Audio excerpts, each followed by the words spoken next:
prominently featured, were no longer with us, but their books always would be. I watched a few hands rise into the air and was about to call on a man this time when I spotted a figure weaving his way to a chair in a row toward the back. I recognized Thomas Rudd immediately, even though the years had not treated him well since the last time we'd met. He'd been an author of some repute, a master of noir whose work had regularly appeared on the New York Times paperback bestseller list until that list went away a few years back. We shared the same publisher, and I'd heard that publication of Rudd's latest effort had been canceled, mostly because the head of the imprint we shared deemed it unpublishable. I'd also heard that he'd quit writing after a brazen display at our publisher's office, in which he'd flung the pages of his rejected manuscript into the face of an assistant.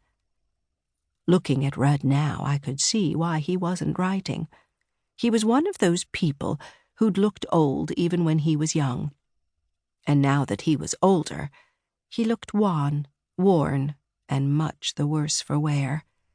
The tweed suit I never saw him out of was draped over his emaciated frame and made for a perfect match with Rudd's sallow, hollow cheeks mottled with several days of stubble. His eyes were drawn and roomy, with bags the size of orange slices sagging beneath them. He took a seat, but didn't look settled at all, fidgeting with his knees as they knocked this way and that. "Mrs. Fletcher," started the man I'd forgotten I'd called upon, "which do you find more interesting, the mysteries you make up or the very real ones you often end up involved in?"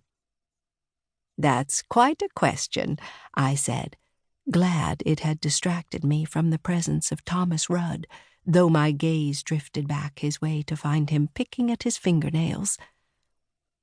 "I like to be in control, and I also like it when good triumphs in the end, and everything gets wrapped up in a nice, satisfying package. So I'd have to go with the real ones." I waited for the smattering of laughter to die down before continuing. "The truth is, writing is about organization and predictability, neither of which comes into play much with reality. I seem to stumble into the mysteries I do mostly to help people, and let me say this to answer your question," I told the man. "I think that kind of experience in the real world has made me a better writer, because it's brought me a great appreciation of the cost of crime. How many people are affected and hurt when someone is killed? I guess you could call that collateral damage, and I believe it's what reality is all about, yet what fiction usually pays little attention to." The man nodded, smiling. In the back row, Seth and Mort were now pretending to be asleep. Thomas Rudd was studying me intently as if something I'd just said resonated with him somehow. Before I could continue, Otto stepped out in his typically stately fashion. "That's all the time we have, but Jessica will be staying with us to sign books for you, backlist included. Right, Mrs. Fletcher?" "Of course," I smiled, already moving to take my chair behind the signing table before a sea of Sharpies and a bottle of water. Many writers will tell you they detest these things, and while some do, the vast majority of us revel in the opportunity to meet and greet our readers. After all, they made the effort to come out and spend their hard-earned money for a brand-new hardcover just to have me sign it.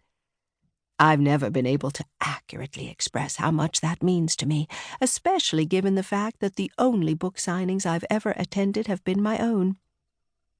Based on the depletion of the pile, I probably signed around 40 as the store's staff assisted me, and while Seth and Mort busied themselves at the wine and cheese station, doing their best to take advantage of Otto's hospitality.